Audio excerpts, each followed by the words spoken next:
안녕하세요. 날씨가 지금 갑자기 천둥 막 번개치고 막 그러네요. 네. 마지막 그 이론 정리반 이제 5월달 시작할게요. 가정과 교육론 쪽 이제 OT 오늘 앞에 잠깐 진행을 하고 그다음에 수업이 진행이 되는데 원래 이제 그 예전에 공지해 드렸던 거하고 좀 일정이 살짝 바뀌었죠. 4월달에 말씀드리긴 했는데 프린트는 오늘 2가지고. 지금 이제 OT 관련한 자료 보시면은, 오늘 이제 개강을 하고요.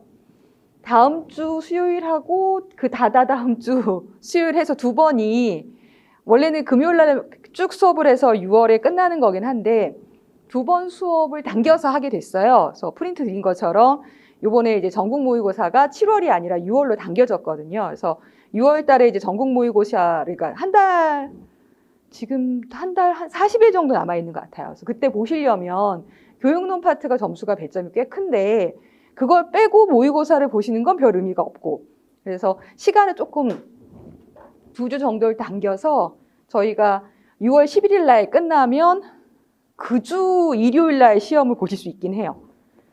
그래서 사실은 그날 그 주 그 시험 보는 주에 11일 날 이제 교육론 수업을 다 끝나고 나서 바로 이제 모의고사를 보시는 게 쉽지는 않긴 하지만 그래도 한번 전체를 다 보고 나서 시험 보는 거하고 일부를 안 하고 보는 거하고 조금 느낌이 달라서 급하게 시험 일정을 맞춰서 좀 그 수업 일정이 조정이 됐어요. 그래서 수요일 2번이 이제 5월 달에 수업이 당겨져 있으니까 그날 오실 수 있는 분들은 들으시고, 그 다음에 혹시 그날 못 오시면은 여기 이제 4층에 문의를 하시면은 보강 수업이 같이 들어가 있으니까 꼭 확인해서 들어주시면 돼요. 그 다음에 이제 저희가 또 보통은 챕터 1부터 쭉 진행을 하는데 챕터가 지금 수업 모형부터 들어가잖아요. 이렇게 수업 모형부터 들어가게 된 이유는 1페이지 그 프린트에 있는 것처럼 지난번 25일에 A형을 한번 하프 모의고사를 봤어요.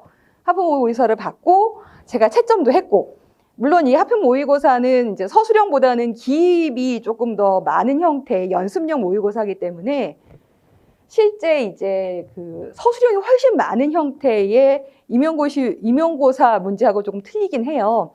근데 이제 연습이 지금 필요하신 상황이어서 4월에 한번 진도 나간 3개 영역을 이제 했고요. 그 다음에 이제 5월 16일 얼마 안 남았죠.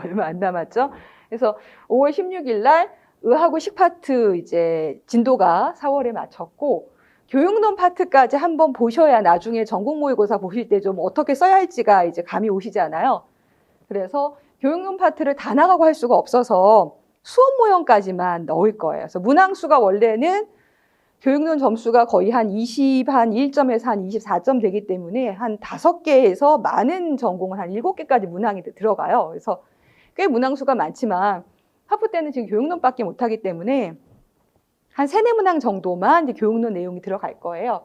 그래서 이제 의하고 식 이제 복습을 하고 계시겠지만 복습 마저 하시고, 그리고 지금 진도 나가는 쪽 파트에서 이제 교육론 파트에서 이제 내용들 보시면 수업 모형 쪽에서만 낼 거거든요. 그래서 수업 모형 쪽으로 좀 보고 시험을 보시면 이제 전국 모의고사 대비용 하프 모의고사 되기도 하고, 앞에 이제 한 4개월 동안 했던 것들을 차근차근 복습하는 또 하나의 방식으로 이용을 하실 수 있어요. 그래서 저희는 한 번 더 조금 바로 금방이죠. 모의고사가 진행이 돼요. 그래서 A형 같은 경우에는 봉투 모의고사라 그래서 이제 선생님들 문제지하고 그다음에 OMR 카드하고 배송이 되는 형태로 진행이 됐거든요. 그래서 직접 한번 적어 보시게 했었고, B형도 마찬가지로 B형 하나만 이렇게 또 진행이 되고, 그다음에 이제 신청하신 분들은 제가 채점을 해서 보내드렸어요. 그래서 채점을 하고 나니까 뭐 매해 그렇긴 한데 서술형은 사실은 여지가 있는 것들이 많고, 혹은 이 문제는 이렇게 판단하는 게 맞다라고 생각을 했는데 답이 안 되는 경우들이 좀 종종 있거든요. 그래서 그런 것들을 조금 보정받고 싶으실 때는 이제 학원에서 또 역시 마찬가지로 그때 게시판이 열릴 테니까 신청을 하셔서 보시면 되겠어요. 그래서 B형을 이렇게 진행을 한다고 말씀드릴게요.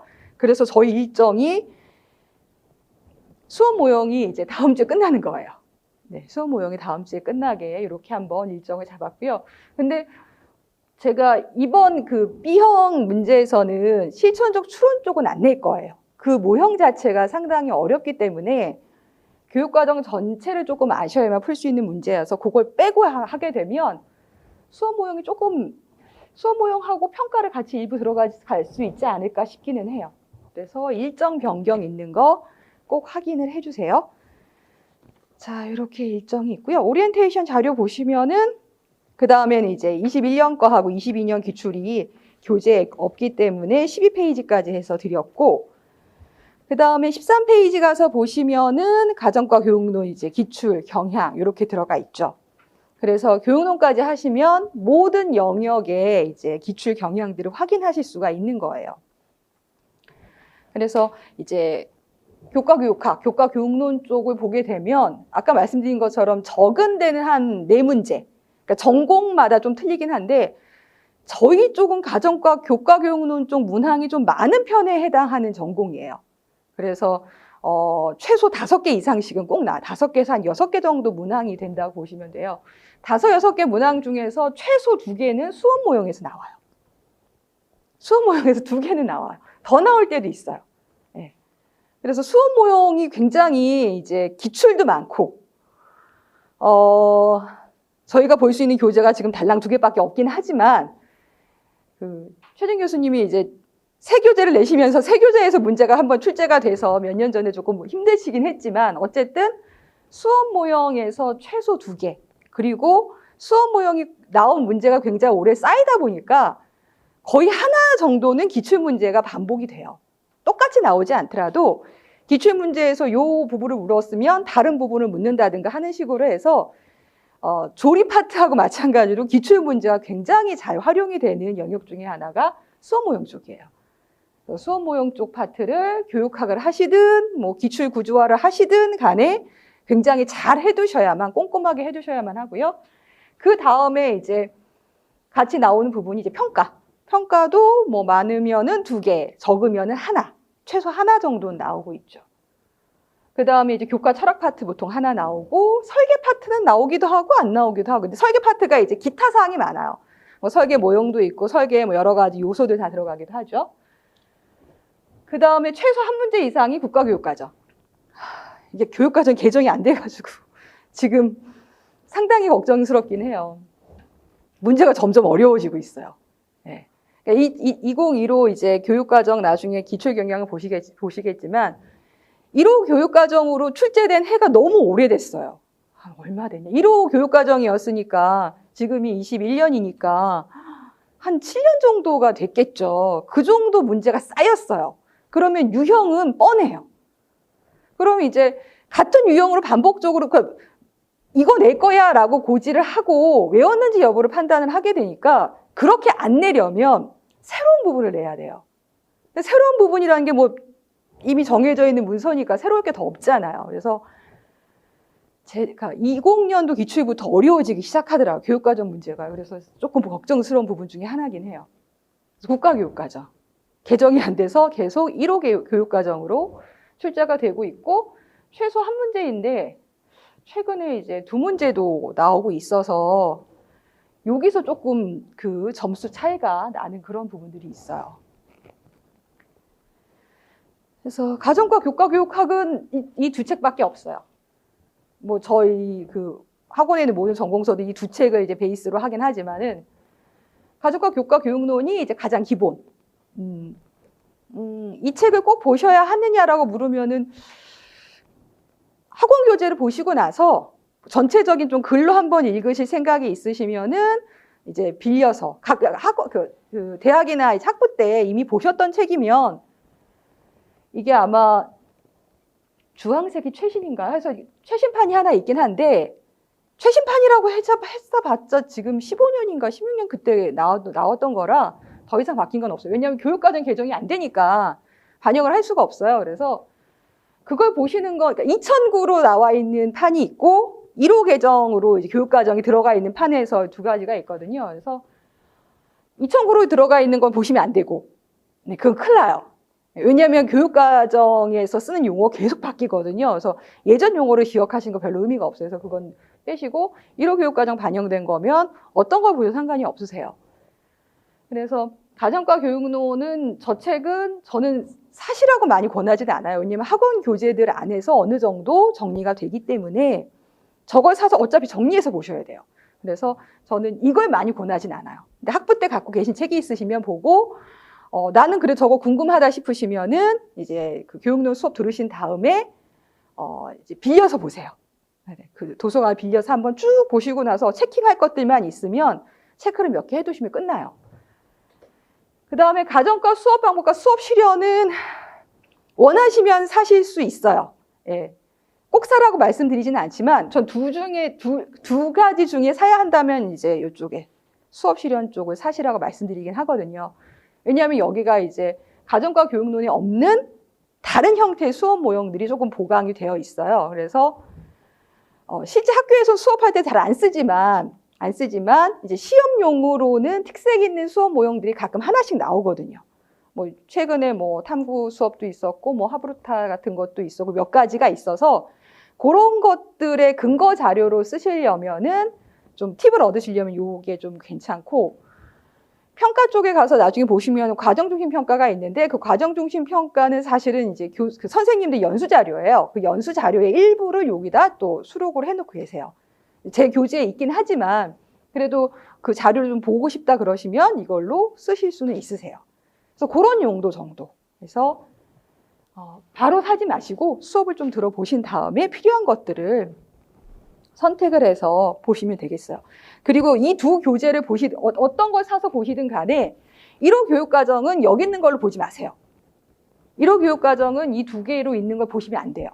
왜냐하면 1호 교육과정은 부분 개정을 계속해요. 그래서 조금씩 바뀌어요. 그 조금 바뀌는 게 별거 아닌 것 같지만 사실은 저희는 이제 언제나 그 최신판의 교육과정을 근거해서 문제가 나오기 때문에 조금 차이 나는 거에서 이제 점수가 왔다 갔다 할 수가 있어요. 그래서 어떤 걸 보시든 간에 1호 교육과정은 국가교육과정 사이트 가서 보시는 게 좋아요. 이렇게. 교육과정 평가원 가시면 그 안에 이제 교육과정 정보센터 이렇게 들어간 데가 있죠.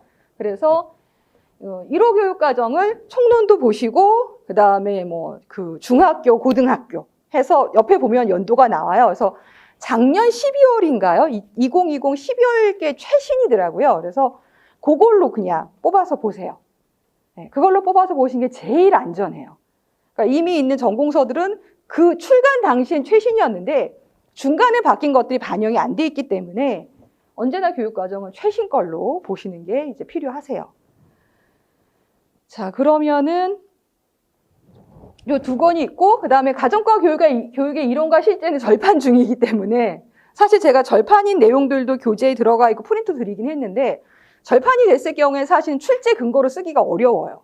그거는 잘못된 방법이 되는 거죠. 그래서 사실은 가정과 교육의 이론과 실제가 도서관에는 있는데 시중에 판매가 되지 않고 있고 개정판을 안 내주고 계시기 때문에 얘는 궁금해서 보시긴 하지만 절판된 책을 근거로 출제를 한다는 게 말이 안 되는 부분이라 좀 근거 자료를 못 쓰지 않을까. 그래서 애써서 구하지 마세요. 이게 없으니까 뭐 재본도 하시고 뭐 이렇게 그 중고판도 구매를 하시고 하는데 그럴 필요까지는 사실은 없다라고 말씀을 드릴게요.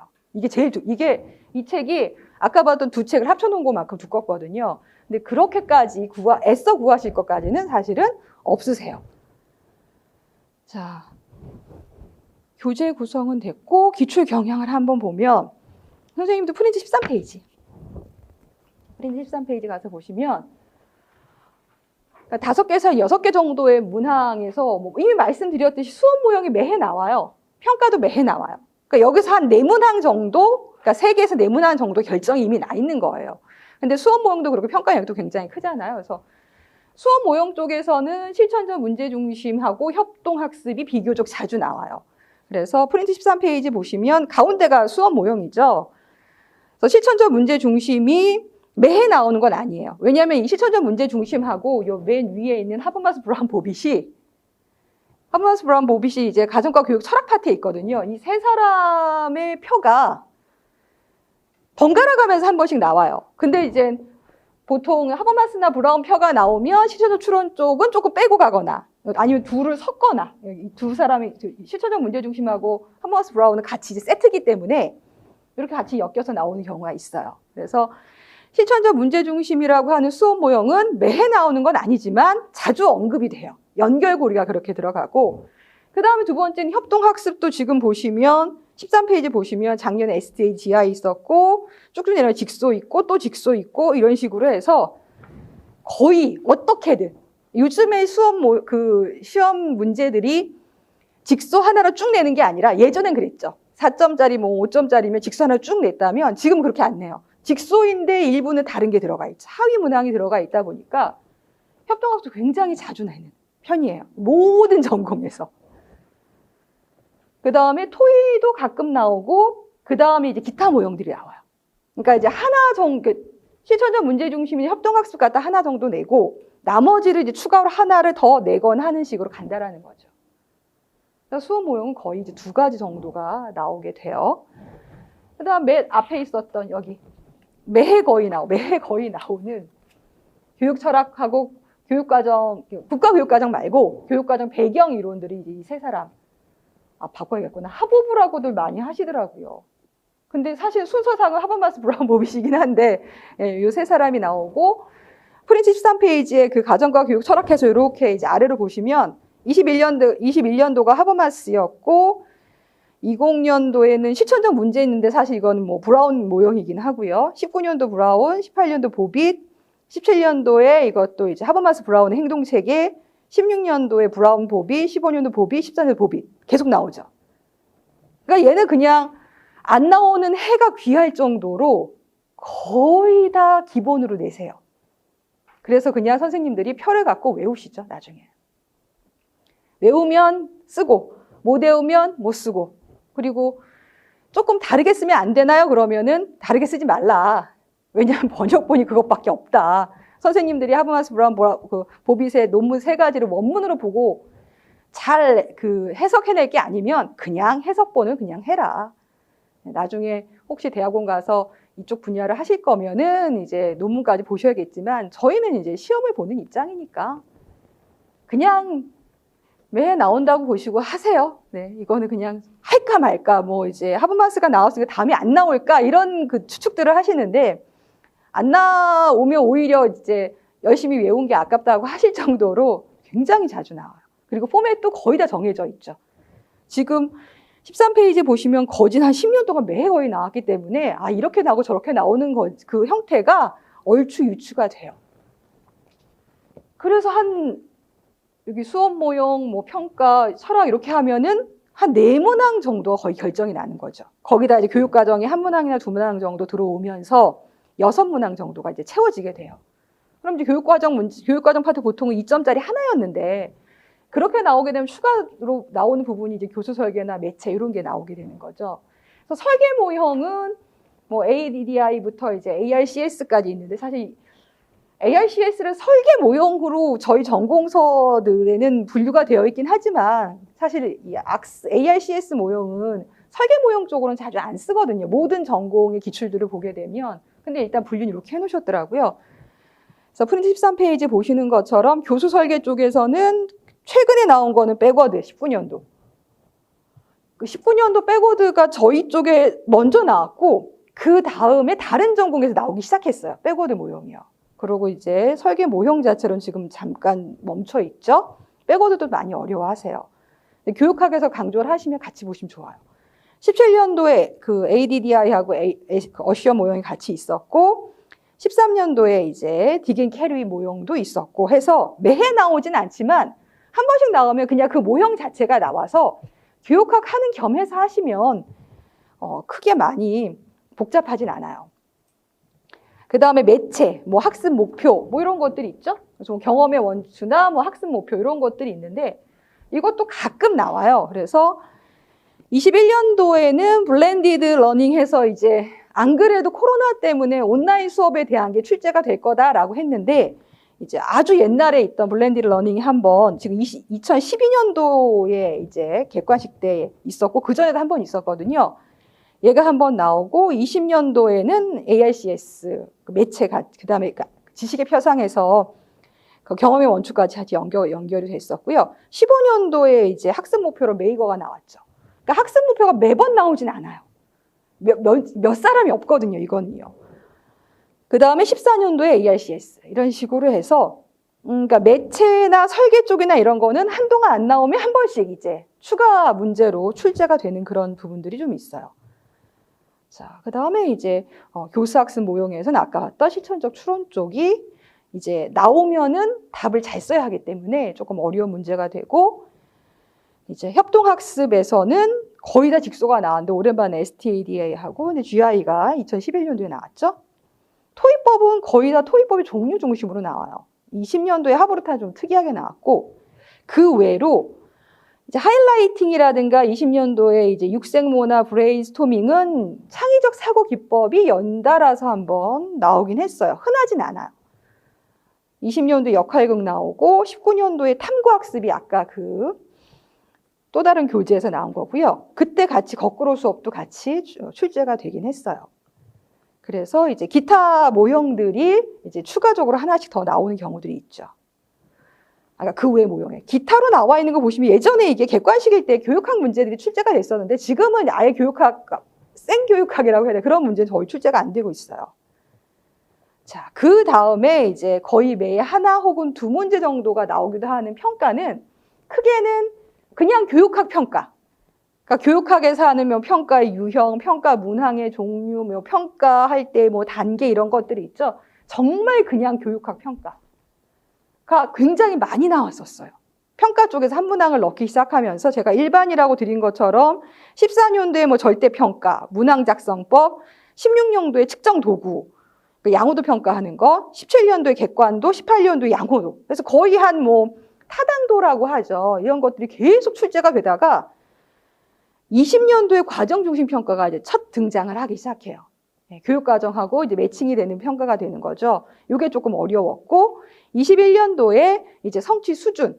제가 계속 교육과정 최신본 보세요, 최신본 보세요 말씀드린 게 선생님들 전공서에는 그러니까 성취 기준 뭐 이런 용어들이 계속 교육과정마다 변천이 되고 심지어 같은 교육과정 안에서 용어가 달라져요.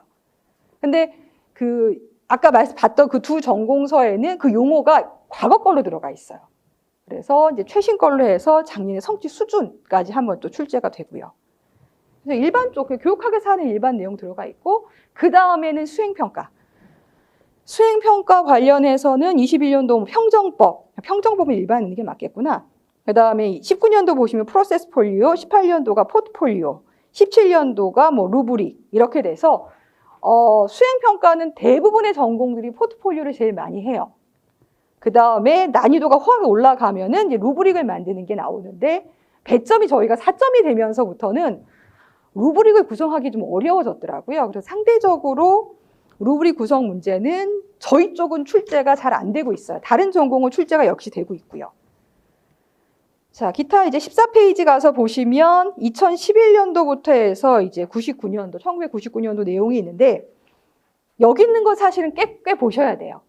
그러니까 전공 기출 문제가 어차피 반복이 많이 되거든요. 출제하시는 교수님들도 딸랑 저 2권 하고 논문 갖고 이제 출제를 해야 되니까 그러면 주제를 잡기가 쉽지가 않아요. 그럼 그동안에 나왔던 주제가 뭐가 있었지? 그와 연관해서 지금, 그러니까 예전 버전 10년 뭐 혹은 15년 전에는 이렇게 나왔지만 지금은 어떻게 바꿔야 하지? 이런 식으로 들어가서 제가 이제 기출 구조화 이제 강의를 이제 하거나 아니면 기출을 왜 봐야 하냐고 말씀드릴 때 기출이 굉장히 많이 반복된 것 중에 하나가 교육론하고 아까 말씀 조리 쪽 파트 이런 것들이거든요. 그래서 그쪽을 꼭 한번 봐주세요. 자, 그 다음에 15페이지 보시면 교육과정, 국가교육과정. 국가교육과정이 원래 한 문제 나오거든요. 점수 2점짜리였어요. 그러니까 기입형 2점짜리였는데 요즘에 배점이 확 높아지긴 했어요. 주로 나오면 내용 체계예요. 강론에. 기술적 과정 보면은 뭐 이제 중학교 기술적 과정에는 뭐 영역별로 뭐가 있어, 거기 내용 요소가 뭐가 있어, 이런 식으로 해서 매해 이제 내용 체계가 나왔었어요. 그래서 체계표를 외우시죠? 외우는 것 중에 하나니까 체계표를 외웠었어요. 그러고 나서는, 그러니까 사실은 교육과정 개정이 되면 이 내용 체계표를 한 2, 3년 정도 출제를 하고 나면 끝나요. 그러니까 새로운 교육과정이 나오니까. 이제 그렇게 해서 한 3, 4년 처음 교육과정으로 내용 체계표 외웠다가 그 다음에 나면 새로운 내용 체계표를 외우면 돼서 왜 암기하는 게 달라질 뿐이었는데 1호 개정 교육과정이 너무 오래되다 보니까 프린트 15페이지에 보시면 강론을 보시면 거의 다 내용 체계에 다 들어가 있죠. 핵심 개념, 내용 요소 21년도, 20년도가 이제 성취 기준의 성취 기준 해설 영역, 교과의 역량, 19년도에 성취 기준 영역, 교과 역량, 18년도 핵심 개념 영역 해서 그냥 중학교 기술적 과정이에요, 고등학교 기술적 과정이에요, 가정과학이에요. 세 개의 과목을 갖다 놓고 계속 돌렸어요. 그래서 별로 어려움이 없었어요. 그러다가 지금 15페이지 그 내용 체계의 2020 보시면 성취 기준 옆에 성취 기준 해설이 있죠. 내용 체계표를 넘어가기 시작하는 거예요. 내용 체계표 밑에 이제 글들. 외울 수 없는 글들이 이제 등장을 하기 시작했고, 21년도, 그 다음에, 20년도 문제 이제 맨 그 오른쪽에 보시면 제가 변천사라고 해서 하나 놓은 게 있죠. 이 변천사가 20년도 문제가 나오기 전에는 13년도에서 끝났어요. 객관식 때. 객관식대로 끝나고, 그다음부터는 변천사를 못 냈어요. 왜냐하면 어차피 공구 개정, 1호 개정에서 내용 체계 이걸로 그냥 계속 내면 되니까, 객관식일 때는 그 객관식 그 오지선단에 여러 개를 넣을 수 있기 때문에 변천사는 여러 개 넣을 수 있지만 기입형일 때는 그걸 낼 수가 없거든요. 그래서 계속 이거였어요. 공구 내용 체계, 1호 내용 체계. 그러다가 20년도 문제 갑자기 교육과정 변천을 순서화하는 게 나왔죠. 이게 교육과정 오래되면 이런 생긴다니까요. 그래서 20년도 문제가 성취 기준의 해설도 나오고 교육과정의 변천까지 나오는 바람에 갑자기 교육과정에서, 그러니까 국가교육과정의 난이도가 확 올라가요. 그리고 2021년도에 제가 이제 편제 쪽은 잘 안 내요, 원래. 총론 편제라고 하는 거는 기존 가정교과뿐만 아니라 전체, 초등학교부터 고등학교까지에 있는 전체 편제를 보는 거거든요. 얘를 2점짜리가 이미 확정이 되어 있기 때문에 총론 자체를 잘 원래 안 건드려요. 근데 총론에서 나오기 시작했어요. 총론에서 나오기 시작하면 굉장히 이제 그 학습량이 많아지긴 하거든요. 그래서 편제 및 운영이 사실은 제가 이게 작년까지만 해도 거의 안 나옴이었는데 21년도에 스타트를 시켜버린 거예요. 그래서 그게 좀 걱정되긴 해요. 그리고 아까 봤듯이 그 개정 교육 과정 간의 비교가 20년도 출제가 되고요. 그래서 올해 국가교육과정은 단순 암기가 아니라 좀 확 넓히셔야 할 그럴 부분이 생겼어요. 사실상 지금 뭐 교육과정 개정에 대한 내용이 없기 때문에 만약에 나온다면은 편차를 여기서 줄 가능성이 조금 있거든요. 근데 고등학교 교육과정이 조금 복잡해요. 이게 지금 저희 일반기 말고도 특성화고도 있고, 그 다음에 이제 산업수요에 맞춰 하는 학교도 있는데, 편제 엄청 복잡하더라고요. 저희가 거기까지 해야겠더라고요. 그렇게 지금 21년도 문제가 확장이 됐어요. 그래서 그 부분이 하나, 이제 1호 그 개정 국가교육과정 하실 때 좀 감안을 하셔야 할 필요가 있는 부분이에요. 교육학 하실 때 혹시 총론 쪽은 좀 자세히 해주시나요, 교수님들이? 그러니까 전체적인 학교에 안 해주시나요? 그게 좀 있으면 좋긴 한데, 그런 부분이 하나 지금 어려운 부분이라고 말씀을 드릴게요. 그래서 올해 이제 그냥 국가교육과정은 그냥 표 외우면 돼라고 하지 마시고 총론 파트를 조금 더 보완을 해서 봐야 한다라는 거 말씀을 드릴게요.